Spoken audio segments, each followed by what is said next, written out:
5, 4, 3, 2, 1, and we're live. Hey, hello everyone. Welcome back again. Good morning, good afternoon, good evening, wherever you are. Welcome back to Leadership Detectives. Time for us to bring a new episode to you. Hope you've been enjoying some of the guests that we've been bringing to you. But today, it's back to just Neil and myself. Neil, how are you? You good? I'm outstanding, thanks, mate. I'm really good.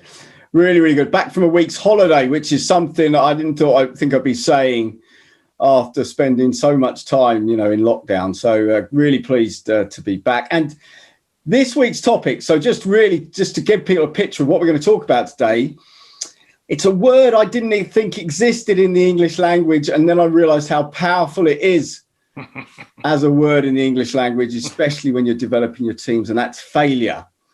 So we're going to talk today about why it's really important for leaders to allow space for their teams and for them to fail. So that's what we're going to talk about. So, Albert, what are your initial thoughts on the topic of failing? It's interesting when you said, I didn't know it was a word that existed, right? Because lots of the things you and I are learning now, some of which are very new to us as ideas and concepts. And it's a recording we did not long ago. But for me, I'd agree with you as well, right? Coming through my leadership career, failure was a bad thing. It's things you didn't accept and you didn't want to happen and you didn't want to be associated with. If you ask me today, I feel very different about it. Yeah, exactly. I was exactly the same. I was one of these people, I had to win at everything. Yep. And if I wasn't winning, it was failure. It was a lot, and that wasn't acceptable. And it just meant I needed to go out and do it again. It wasn't failure. It was that the challenge was wrong. The challenge was wrong. Something happened. Someone did something underhand that enabled them to win. Yeah. But what I was listening to, what got me onto this topic was I was listening this week to an audio book called The Buddha and the Badass, which is by Vishen Lakhiani. And I've gifted it to a lot of leaders. I'd highly recommend it to leaders, Buddha and the Badass. And in there, he talks about enabling your teams to fail. Yeah. And he gives a really good example of Larry Page at Google. And I got a quote here from Larry Page. So Larry Page said, when you're setting goals, 50% of your goals should have a 50% rate of failure, which basically means that Google set goals that are where they're going to achieve 60 to 70% of them. And that just seems a little bit I was listening to this thinking, and he gave examples of Google failures like Google Plus, Google Photos. These were all projects that failed, but then there were other projects like YouTube, etc., that have gone on to be massive successes. So I don't know, what do you think of that? I tell you, the first place that my mind's at is, I haven't looked it up, and I don't know if you have, but what's the definition of failure? Before we go further, how do we want to define failure? And that's, I guess, there's an interesting question there in how does each individual define failure? Yeah. I'm sure, I don't know what the dictionary says, but I'm guessing the dictionary will say something like not achieving something. Yeah. That you set out to do. Yeah. So that's a good point, because I think then, Neil, it comes back to, if we accept that definition is failing to achieve what you set out to do, that's the piece we got to think about. What are you setting out to do? Right? So imagine if what you'd set out to do was to learn 50 ways not to do something. Yeah. Then you've achieved what you wanted to. Right? Yeah. Because you failed 50 times, right? So I think that's an important thing for people to think about. As a leader, when you're setting the challenges for your teams, think about how you've framed what you want them to achieve. Just don't frame it as a single metric that says you have to get to 50% profit, otherwise you failed. Right? Yeah, and or set it as a stretch, so that if you want 50%, you set the goal at 60%, and then if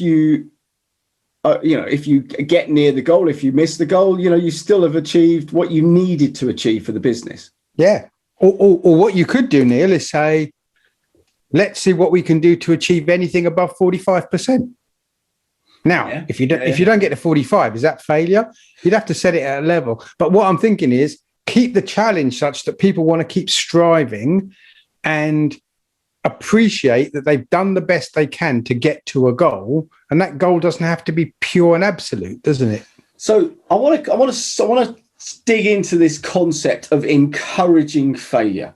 And so, because it's a bizarre thing to say that as a leader you need to encourage your team to fail.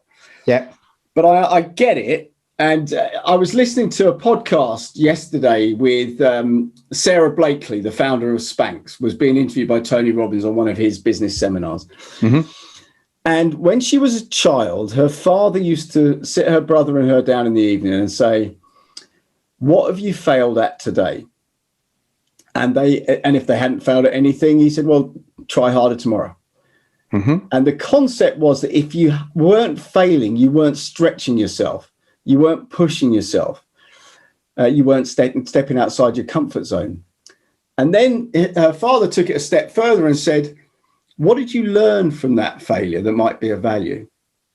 And I thought, now, what a great way of reframing stuff. So the whole concept of failure is to allow people to push themselves outside their comfort zone, but not feel like it's failure, feel like it's a learning opportunity. Yeah, and that quote or those words we've seen written many places, right? And lots of people claim to have said it first, right? There is no such thing as failure. There's only learning experiences. Yeah, right, yeah. But I'm with you on that. I think every time a leader's talking about the word failure, come back to what Neil just said there, link the word learning to the same thing, right? Failure is learning. Failure is understanding something that didn't work with a view to deciding what could work in the future. Right? And actually, if you put yourself in a sales environment, my background in sales is, have I lost deals? Have I failed to win deals? Yeah, loads of times. But the best sales organizations use those as, what do they call them? OLRs, opportunity learning reviews. Yeah. And that's not a witch hunt. Yeah. Which it can be used for in a lot of companies. So it's not a witch hunt. It is a learning review to enable you to learn how you could win a similar situation in the future. Yeah. Yeah. Look, I'll tell you from a personal experience, right? I mean, you've done some physical challenges, Neil. I've done some physical challenges. One of them I did was Kilimanjaro. Went up with a group of people and I got to summit. In the group of people that went up, not everybody summited. 17 people summited out of 24. Only 20 people went to the summit. 4 of them didn't even get that far.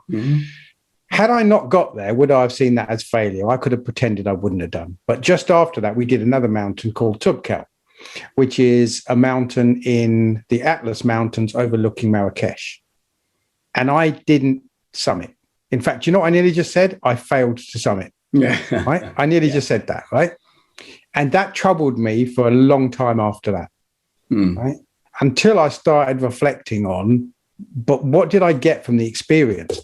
So you're saying I got nothing from that experience, right? It was a binary, get to the top or don't get to the top. Yeah, exactly. Yeah. Yeah. And in my old personality, I would have believed that till you reflect on the things that I learned, and also to reflect on, and this is where we say with your teams, guys, spend the time working out, why did you get the result you got different from the one you went out for? Because what did you learn from that? And what would you do differently next time that would give you maybe a better result? Right? Yeah, yes, exactly. And actually, it's interesting when you think about what you've just described there. I don't know, let's say the height of the mountain was, I don't know, what is it? Let's call it 4,000 meters, something like that, 5,000 meters or something. And you got to 4,900 meters. Have you failed you've just climbed 4,900 meters, which is probably more than 99.99% of the population have done or ever will do.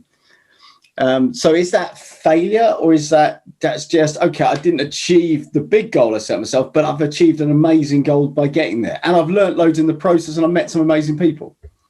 So the question is, what did we set as our goal, right? Setting the right goal, framing it in the right way, makes not achieving what you wanted explicitly okay, right? Now, I mean, Neil and I talked about this during prep, right? And I said, somewhat cynically, be careful you don't then just give people the rationale and the reason not to always do their best, right? Not getting to the objectives you set out that was tough to get to your stretch objective. There may be reasons for that. You can review it. You can look at how you could do better, et cetera, et cetera. But somebody repeatedly doing that just because they're not trying their best is not acceptable, right? So as a leader, you need to gauge that. You know your people, you know your teams, and you need to set goals that they're going to strive for and learn from, whatever the result, by the way. It's good what you said about opportunity learning review, Neil, because even if you won the deal, you should still be reviewing that, right? That's the challenge, right? When we win, we party. When we lose, we ponder. Yeah. And actually, you can learn more from your losses than you ever will from your successes. Tony Robbins. Exactly. It was interesting. But how do you get this concept into people's minds, right? And how do leaders enable people to see it's okay to fail? Yeah. You know, I was doing a speech at the clothing manufacturer, High Tech, to their whole business at one point. And there was a lady in the audience. I was talking about big goals and achieving big goals. And she put her hand up and said, what happens if I set a big goal and I don't get there? I'll feel like a failure. And I thought, that's a really interesting concept. It took me a while to kind of get that into my head. What does that mean? And then I said, so let's say you're earning £20,000 a year and you set yourself a goal of earning £40,000 a year.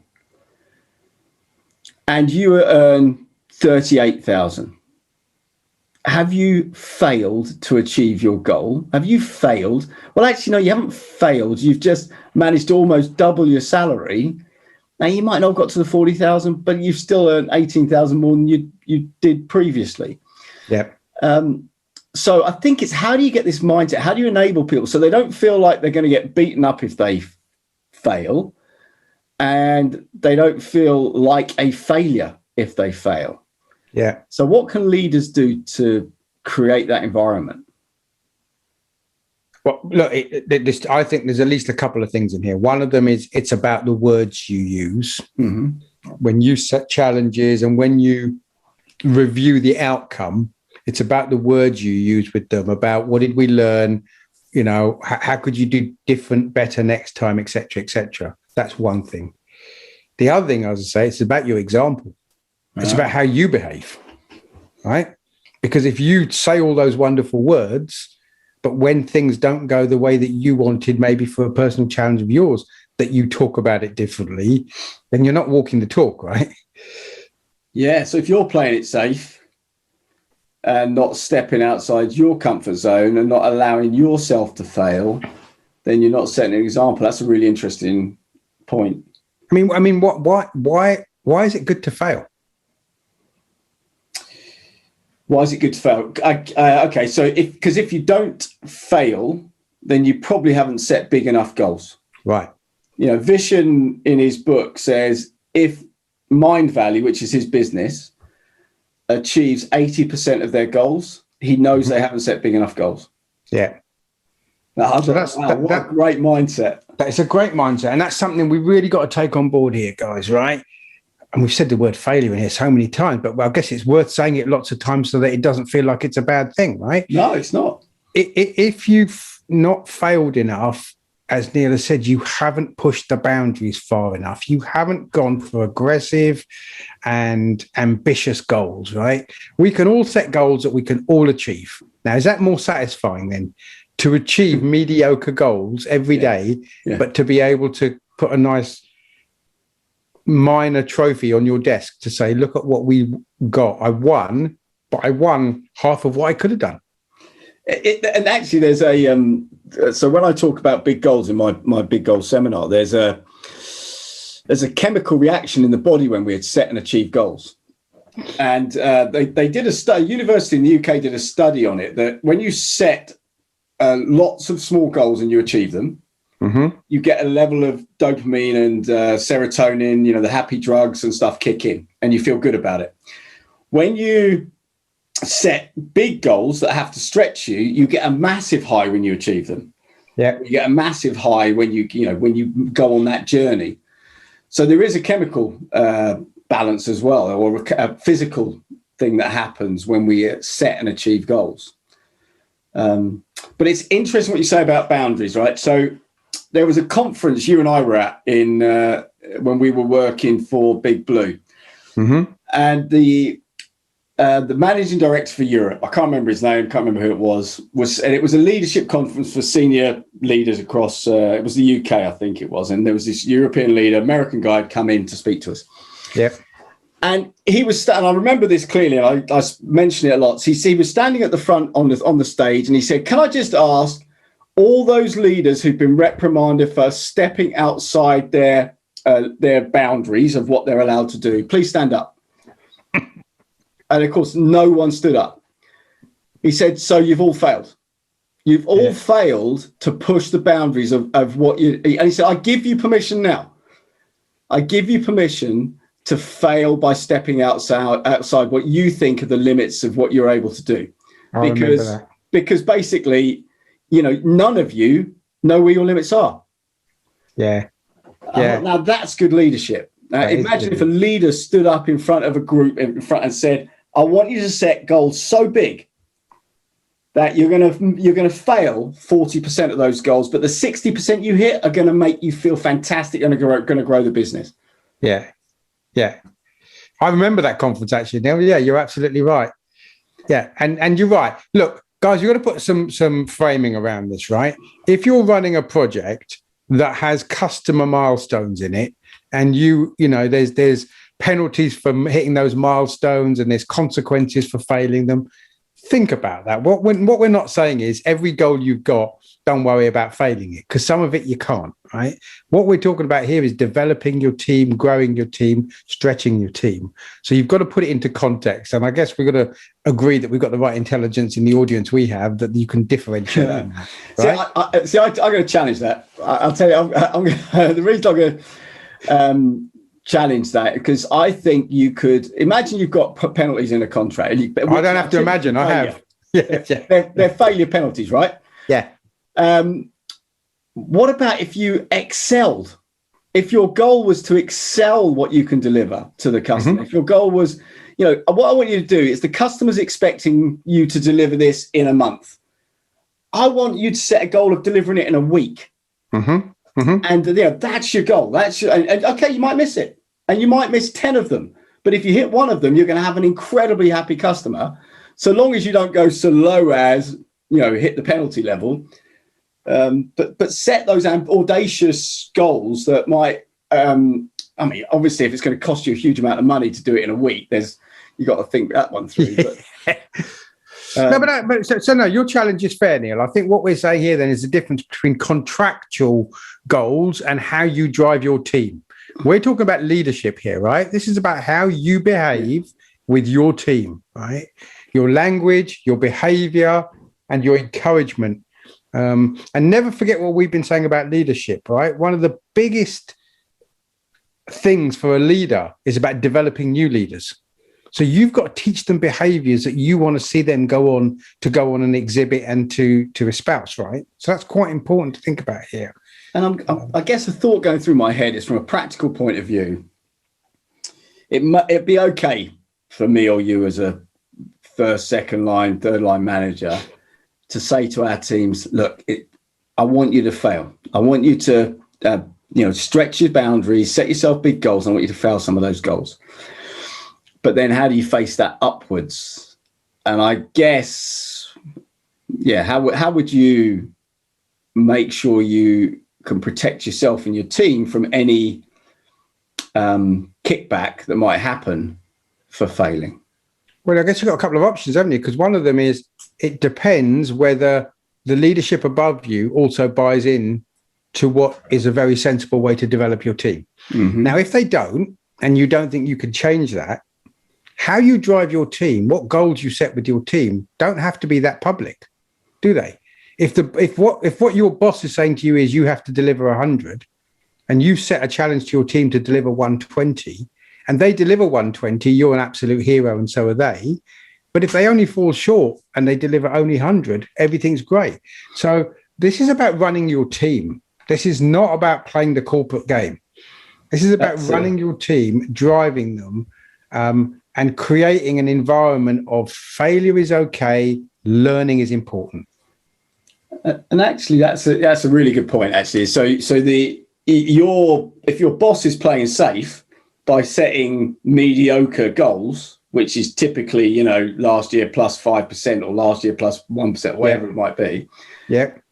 And you set big audacious goals for your team, and some of them achieve and some of them fail. Great. That's so long as overall, okay. No, I get that. So you're right. So that's, but it's making it safe in that environment to push the boundaries and fail. And actually, if I'm just thinking this through as I talk, is I'd rather reward you for having a go than for not starting. Yeah. Yeah, I think that's probably something to think about as well. But the thing, as we go to wrap up, guys, here, one of the things I think it's really important you take away from here is what Neil said earlier on. Failure and learning together is the important objective here. It's about learning from the experience, about learning from the challenge, right?